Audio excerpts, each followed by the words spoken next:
In this video I'm going to show you how I create my own square artwork. So this one is going to be a city, road, field tile.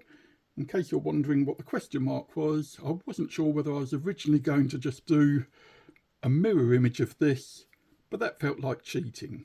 So I'm going to actually create another artwork for it. Now, I quite like the fact that it's got a biggish area for this field, because when I shrink it down to 25mm for Carcassonne, that will give a bigger area to fit the miniature meeples into. However, it does impinge a bit too much on this side, so I'll probably try and keep it more to the middle, avoid the city, but maybe expand the city a bit like it has here over to this side. So let's begin. The pencil marks are fairly light, but there is an inner square, which is what I'm hoping to actually cut the tiles to, but then I have got a little bleed margin to each side, so if I don't cut it perfectly positioned, it should still work and I won't go over to blank paper. So I've got this rather manky cardboard template cut from an Amazon label that just makes sure that I get all the roads the same size and in the middle of each side. So I'm just going to rotate it easier because I'm left-handed. I'm just going to bring the road up from the bleed area up round and keep it reasonably sort of square into the corners. So I've got a nice big area in the middle to actually put a meeple when we place it. I'm just using a 3B pencil, so it's nice and soft and I can rub it out easily after I've inked the lines and before I do the watercolour wash. So I think that's in the right position.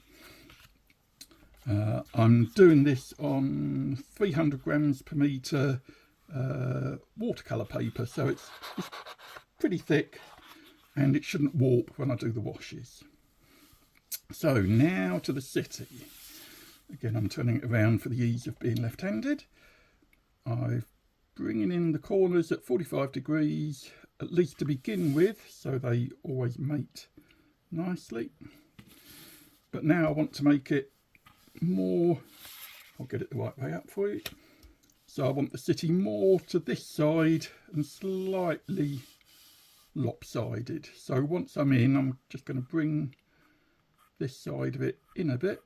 I'm not quite sure how it's going to go yet, but that still leaves a nice area to place a meeple on this part of the field and on this part of the field, and this extra size will help put a meeple on the city. So I think I'm going to bring it maybe down a little bit more, because it will still be obvious that there's part of the field to show that it's joined, and maybe bring it across here. No, I'm not going to go quite that far. I think it would be nice to have another little tower around here, so I don't want to go too far, and maybe bring it in a little bit. So I'm going to have a tower here, here, here, here, here, here. So there I'm going to have the towers. The reason I've drawn what's going to be roughly the thickness of the wall is that it just helps me place the bases of the towers, which in this sort of perspective view end up as ellipses. So I'm just going to draw, we'll have a biggish tower here. So that's the ellipse of that tower. And we'll have a big tower here. So it gives a nice solid base for that city and should make it easy to identify. And then I'm going to have some smaller towers on the other wall bends.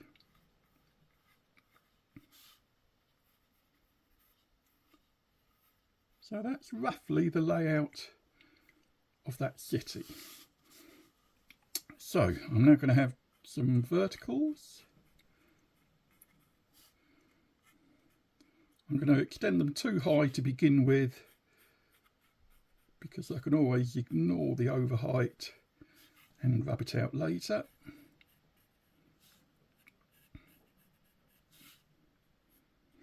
For those of you that are interested, I used to love technical drawing, and when I was in 4th and 5th form at school, so that would probably be up to age 15 and 16, they didn't offer technical drawing as an exam, but when I reached the 6th form, they were offering it to the years below me. But I liked it so much, I just took the exam anyway with the 5th form and got a grade A, so I was quite pleased with that. So let's carry on with this. Next part is to add the uprights to the wall, so I know how tall they're going to be, and I've worked out that this height seems to be a good sort of height for a normal wall, but I'm going to have between the two big towers, I'm going to have a bit taller. So we'll stick to the normal height, which is about that for the smaller ones, drawing a parallel wall. Same along here. And we'll give it a bit of thickness now. And we're going to make this wall taller. And being left-handed, it's much easier for me to turn it around. Oh, I've just lost how I was doing it. Oh, okay, yes. So I want it to be about this tall. So it's got to be parallel with the base of the wall, otherwise it will look wrong. Okay, that looks about right. And now I'll give it some thickness. Although I'm just trying to think about whether I want just a straightforward wall, or whether I'm going to make it a bit more interesting and add a roof, or make it maybe even a walkway along the top. I think it might be fun to make it a walkway. So I'm going to change my thing. I'm going to bring the wall out a bit to allow it to be thicker. I'm actually going to make the wall come out to here. So it's now, as you can see, it allows a bit more thickness. So that's the top of it.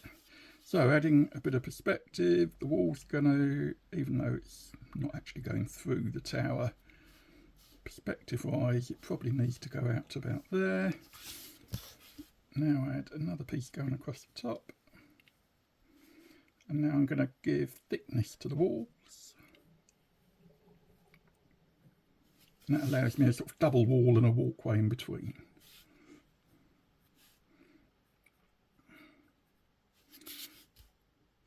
So now we need to work out how tall the towers are going to be. So imagining the centre of the tower coming up, I need them to be taller than this, so maybe up to about here. So transfer that measurement across, parallel with the wall.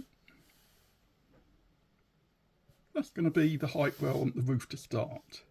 So turning it around again, I want to draw an ellipse that matches the bottom, centred on that point. And the same on this side, wherever I drew that. Ah, there we go. So it's got to be wide enough. So that will be where the cylinder of the tower finishes, and then I need the roof, the conical roof, to overlap. So now I know where the roof's going to be. Imagine the centre line of the tower coming up. I think about that high, looks about right for the roof. And we need it to be the same height, so again it's got to line up parallel to these.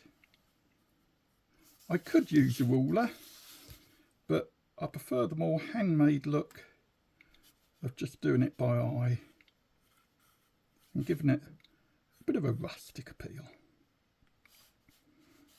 So I think that sets out that tower quite nicely, all those towers.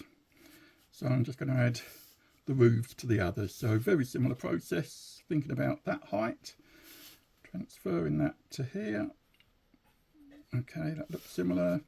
Draw a parallel line for the top of the wall, give it some thickness, and we'll have the height a bit taller than the wall. So we need an ellipse at that height, and then the roof will overhang. Now, as you can see, that's going to slightly overlap the edge of the tile if it all cuts well, but doesn't matter, it will still look good. So I'll put the top in, add the sides of the roof, the same with this one. So the walls hits here, try and make it look the same height, add a bit of thickness to it, and same here.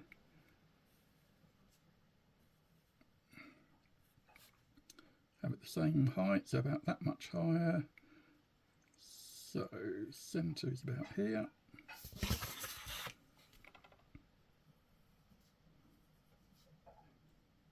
Overhang the roof. Keep it the same sort of height. We probably won't see the roof in this tile when it's cut, but we'll still draw it in just in case. And the same for this one, so we want it to be about here. Draw the ellipse. Draw the outline of the roof. Take it up.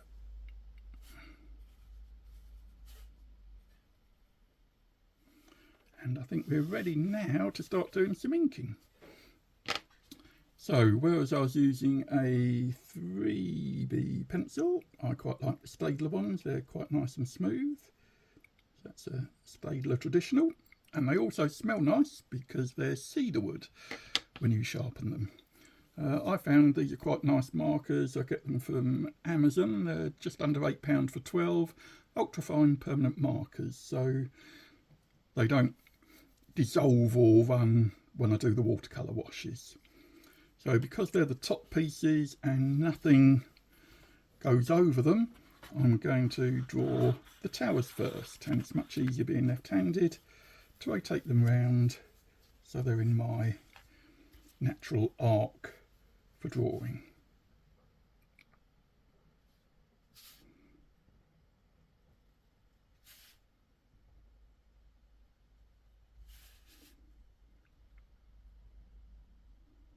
So I keep it the same orientation to make it easy. While I'm doing those arcs, I'll do the arcs for the bottom of the towers.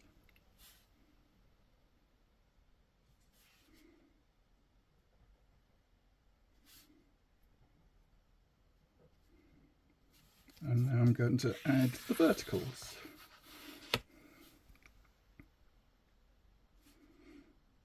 These lines are not perfect. I could do them with rulers, but it would lose, I think, a little bit of the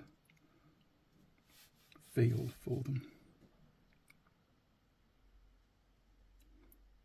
Also, I've deliberately gone with the style of having a black outline rather than just sort of paint up to the colour of whatever that area is. I just like the graphical look of the outline with a wash.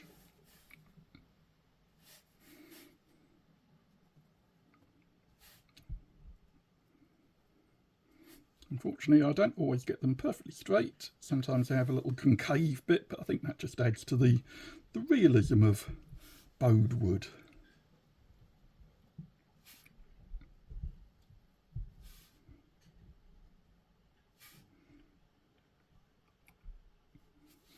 So now I'll add the bottoms of the walls. And I had to remember not to get carried away to do the top because they've got to have the crenellations, the battlements. So I'm just doing the bottoms for the moment.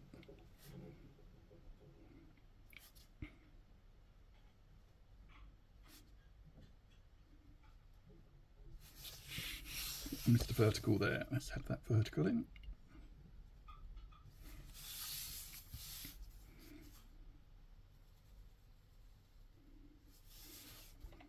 I completely forgot that one. Never mind. Let's have that now.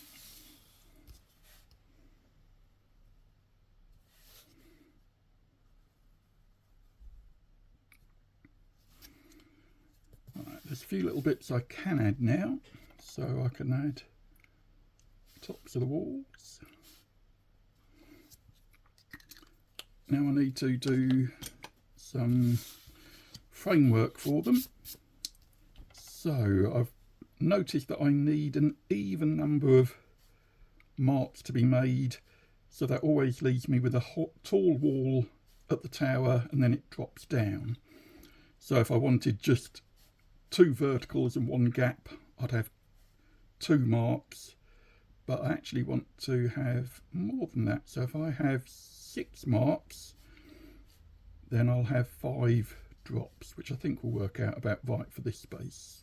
4 marks would make them a bit too long. So 1, 2, 3, 4. Oh no, I've gone too far. I need them a bit closer. And just add that wall back in. So I need them a bit closer. Also, part of this would be hidden by this tower, so it can be a bit closer. So 1, 2, 3, 4, 5, 6. That looks about right. I'll put the cross pieces in. And I've got to remember I should have done the right way across, because I want them to be the same for the back wall that people can walk along. This will be at least a 6. So 1, 2, 3, 4, 5, 6. That looks about right. Put the tops in. So all these pencil marks will get rubbed out. 2 is going to be too big, so probably a 4 will fit in. So 1, 2, 3, 4.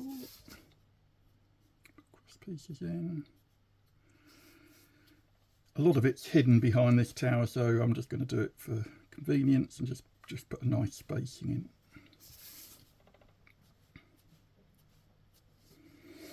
And along here again, a lot of it's hidden, so I'll probably just fit in 6 along here. 1, 2, 3, 4, 5, 6. Put the cross pieces in.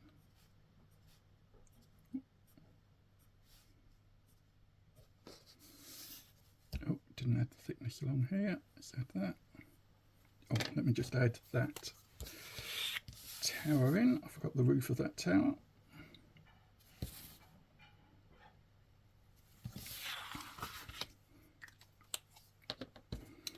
Add the down pieces.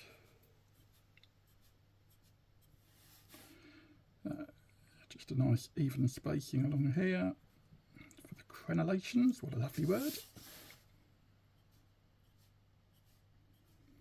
And then the down pieces. And then the thing I had to be careful of is to make sure I ink in the right part. So I don't want to ink in that, because that's going to be the gap. So I'll start where I know it's going to be high, and then make sure I jump 1 each time.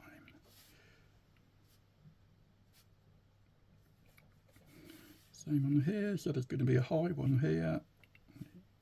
Here.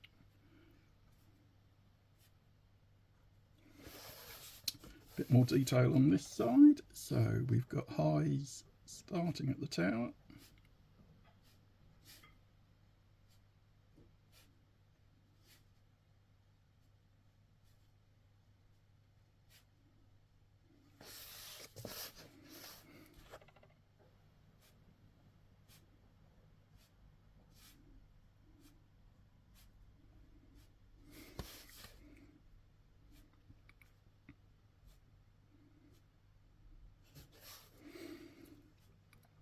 When I was at school choosing, which in my days were O levels, but are now called GCSEs in the UK, we could only do 1 practical subject.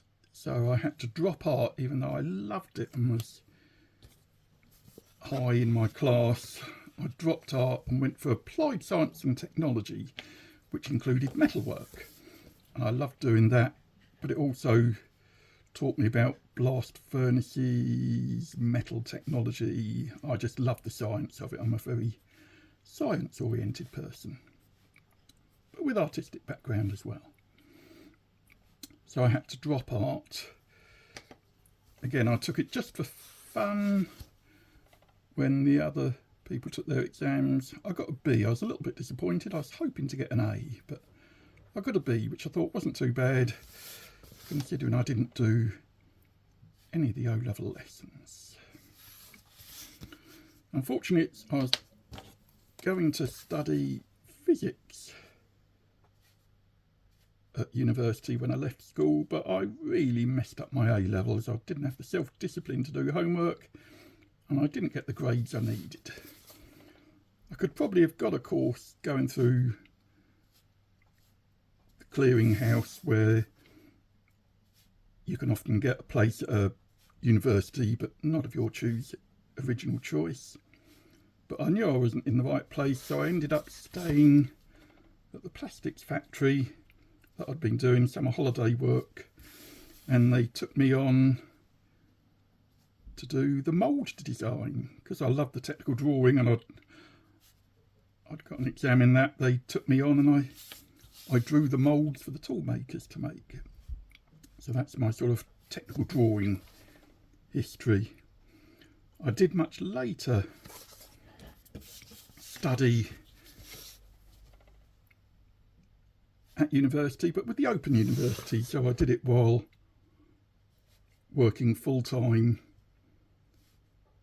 What I'd ended up in at the time, soil and rock testing laboratory, so it had nothing at all to do with my work because I studied information technology and computing, which is another big hobby of mine,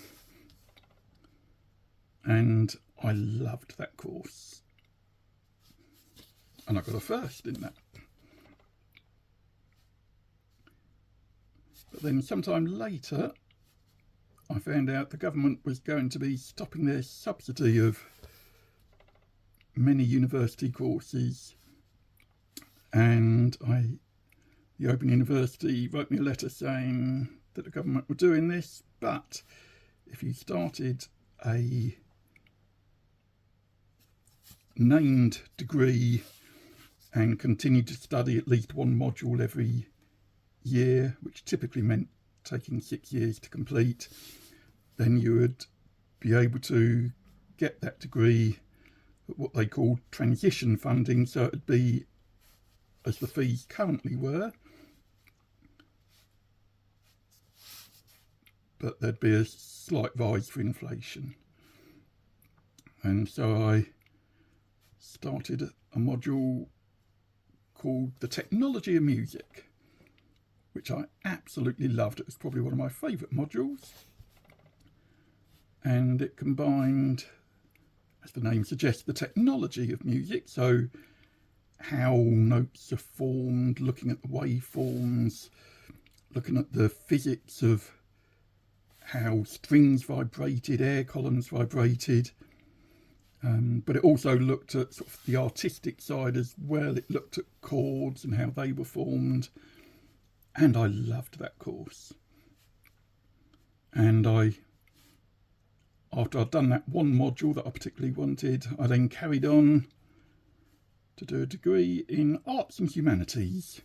And the other side of the module of the sort of studying, apart from the music, I loved art, so I studied art history. And I ended up with that degree as well. So that's sort of my artistic and my techie side completed. So now we've got the outlines of all those features. I'm now going to add in the bricks and the roof tiles. So my basic philosophy for drawing these is I don't give all the bricks and all the tiles, but I give some of them as a sort of hint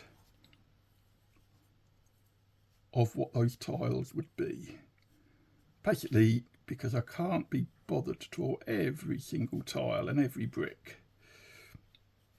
But I think the graphic nature of the pen outline with the colour wash, I think it looks nice without being overly detailed.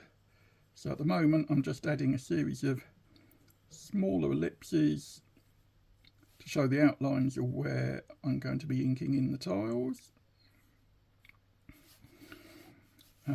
Now I've also found that the walls work out well at this height with about 3 layers of stone bricks for the standard walls.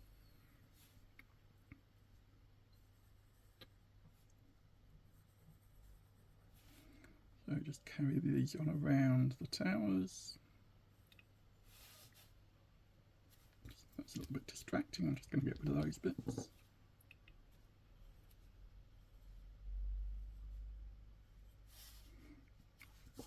Same with those, they're distracting. Right, so looking at that spacing, I'm going to replicate it over this side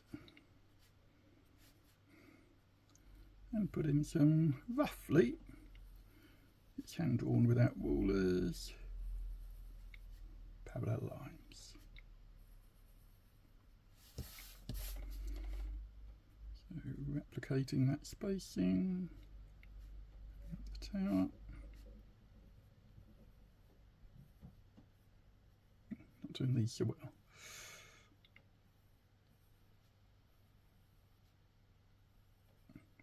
These pencil lines are, however, only guides, so I can probably straighten them up a bit when I do the inked in versions.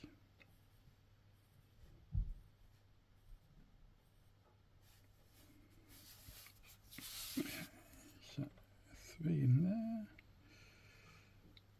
So they're physically closer together just because the perspective has squashed it a bit. But they should look hopefully reasonably realistic. Back to 3 again.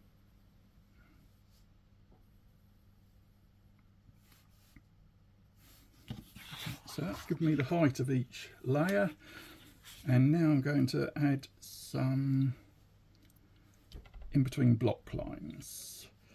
So generally I work on splitting the gap in between in 2, and that will be the spacing I'll adopt. So as I said before, I'm not adding every brick in, but I'm going to replicate that spacing. So in halfway in between, drop down.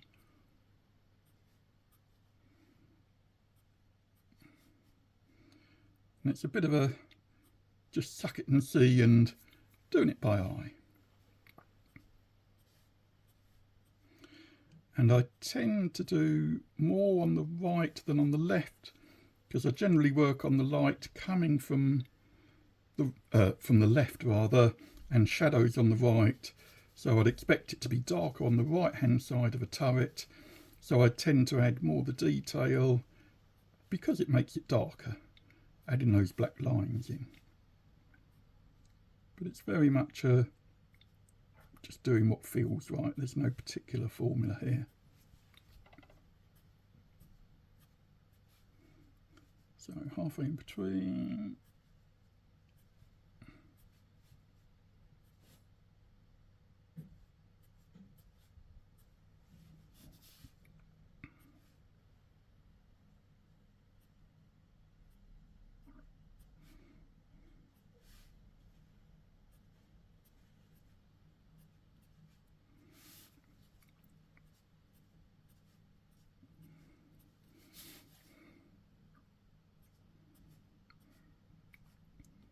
And then before we finish, we will also want to add some windows.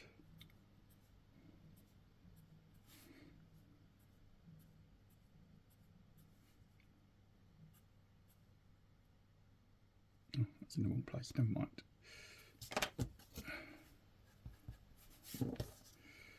Forgot my starting halfway down rule. Halfway in between rather.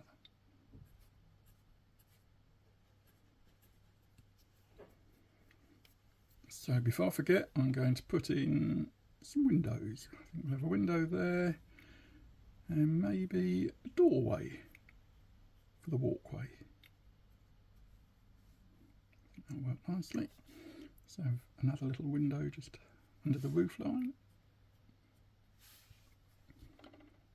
Probably too small to put a window in there. I'll leave that. Okay, so that's, I think we've got enough room to get a window in 2 positions on this nice corner turret. So before I forget, I'm going to ink in those windows.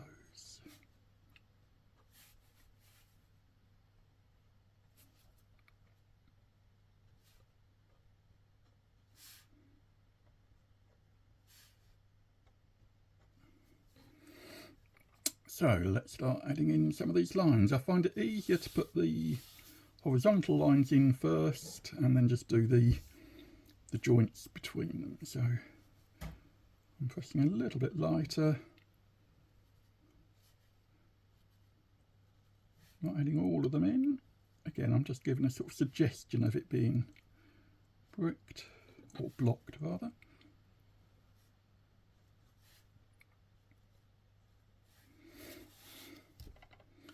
I prefer the horizontal first, just to get a bit of practice in before I do the trickier curved sections.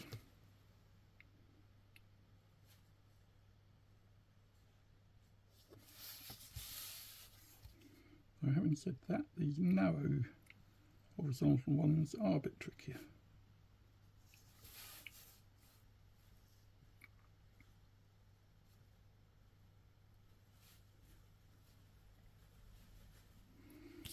Okay, let's now do some curved ones.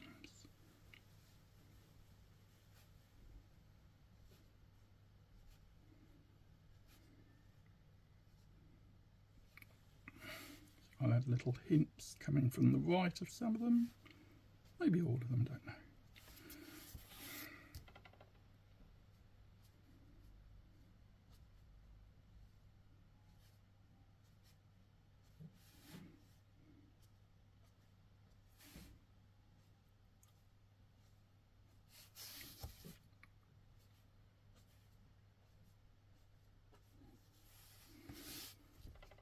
Needs a little bit more in the middle.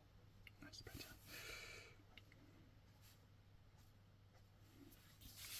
So now let's add some verticals.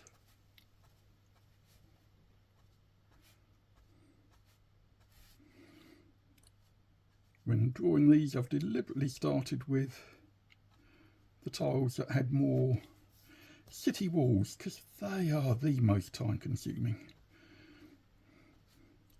And so far, I think I've averaged about an hour per tile.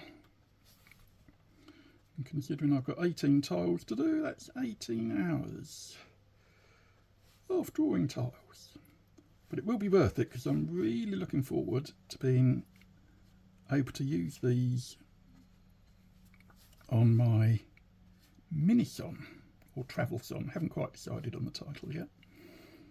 Which, instead of the standard 45mm tile, will be 25mm tile, so much smaller. And the idea is you'll be able to play it in a car or on a train.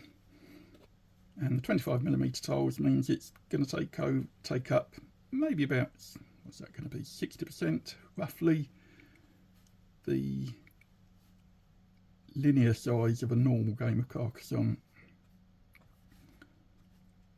and be able to fit on a tray or a lap. Well, you still need a tray or some sort, but the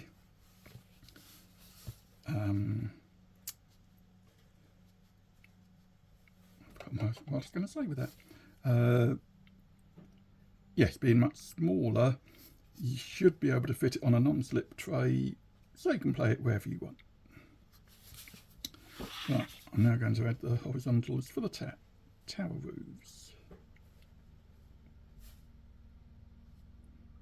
I must admit, after you've done a few of them, you start to get a little bit of a muscle memory that certainly helps when drawing these. As you can see, it's all freehand no rulers.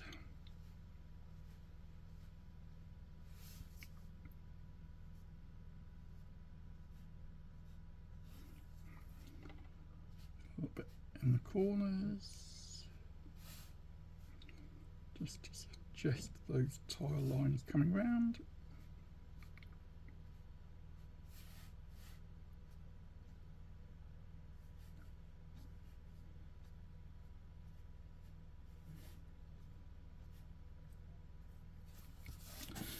We're getting there. Alright, so now we'll add the tiles.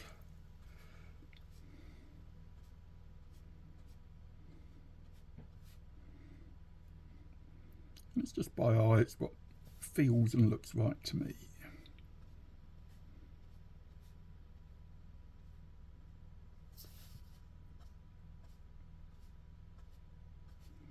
So I'm deliberately doing these a bit more scratchily and less hard, so they're thinner lines. I didn't want them as strong as the outlines, but I did want them to appear on the roofs. So I'll do most of the ones on the right and then sort of thin it out a bit so I come round the bend.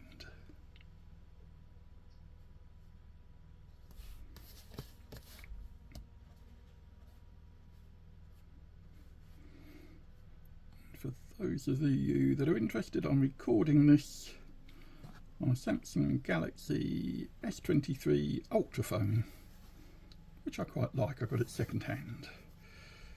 So that is all the wall work done. So now I want to add some buildings. So I think in here is the obvious space, so maybe a couple of bigger buildings here, maybe squeeze in a smaller building here. Probably don't need to in this space. So the bigger one, probably want the door facing this way, so I want the gable ends this way and the building running off in the background. So let's have a quick think. So I'm just going to turn it around for ease of being left-handed. I think that will be the front of the building. Have it going off towards the left. Do I want to cover that? No, I'll probably want to leave that uncovered. So I think that's going to be the rough floor plan of the building. How wide do I want it? I think I'll make this one a double-storey building. Yeah. So it wants to be a reasonable size, maybe that long. Let's put in a vertical. And maybe a double door on the front of this. Oh, a bit wonky, never mind, straighten it up.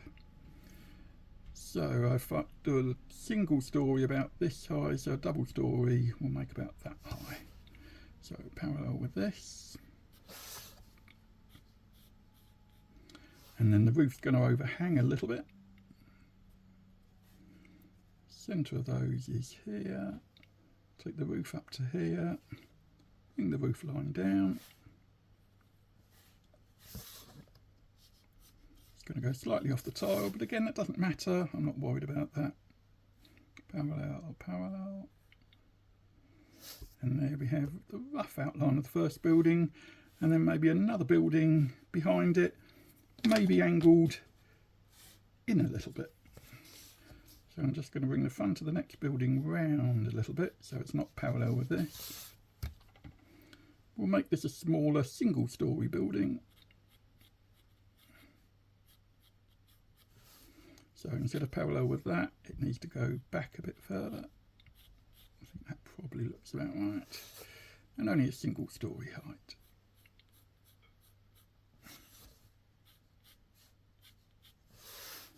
And it's going to go back to about, it's going to be hidden, but back to about here. So that's my cuboid structure. Let's put a roof on it.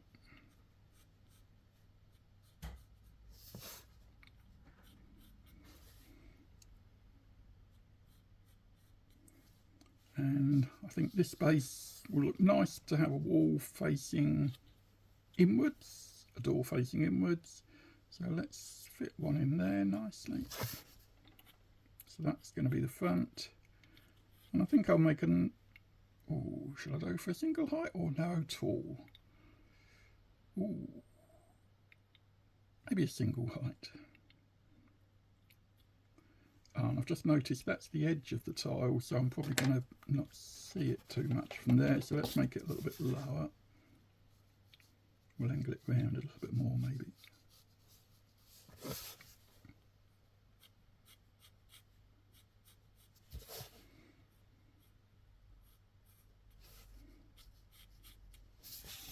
So single story up to here.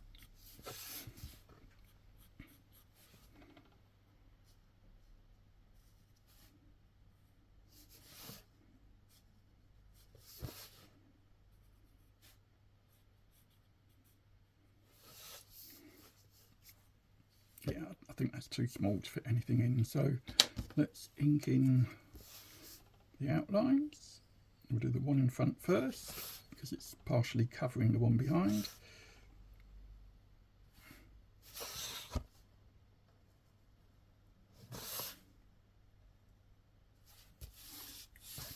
Let's put in the verticals.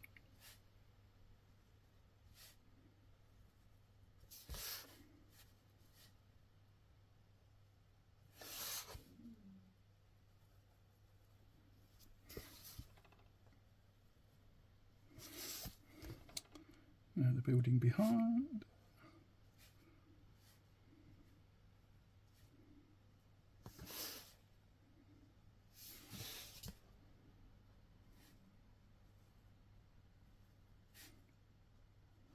And now the building on the right.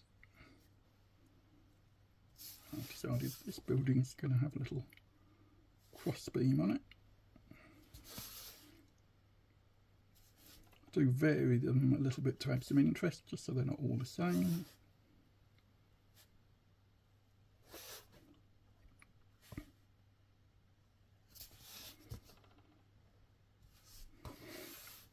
And now I'm going to add some doors and windows, and I will rough this out in pencil first, just to make sure I don't do something silly.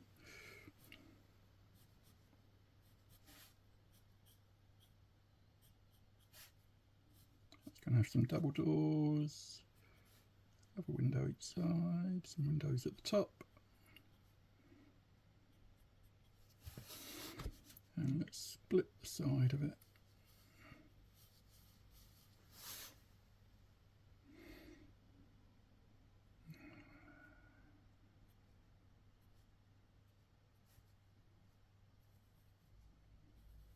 I think we'll have this divided with some wooden beams.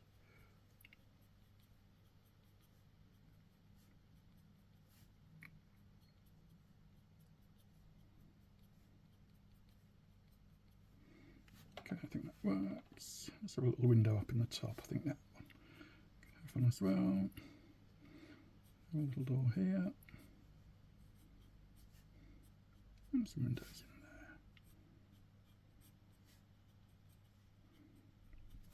Okay, getting near the end now.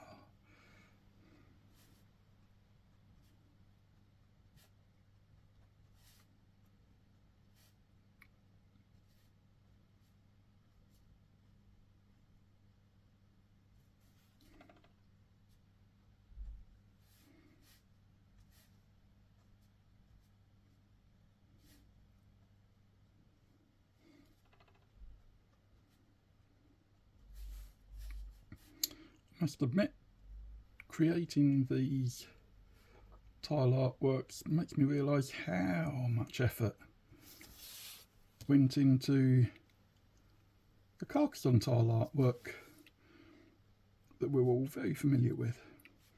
I'm afraid mine aren't as nearly detailed as those are. They're truly artistic.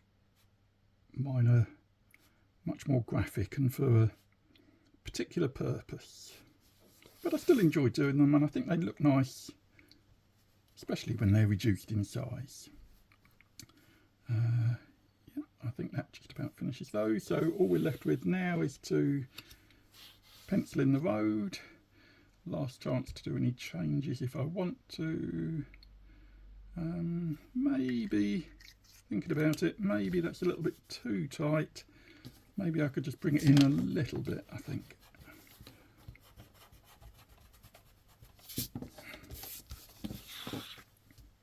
more of a radius. It still gives a nice space to put a meeple in the smallest part, but it just helps show that the two sides of the field are connected. So I think that works well. So I'm going to change it so it's on the inside of my drawing arc.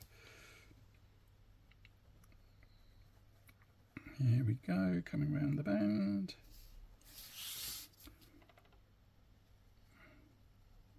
Into the bleed area.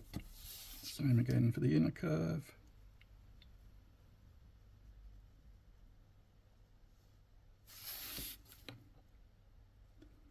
And there we have it.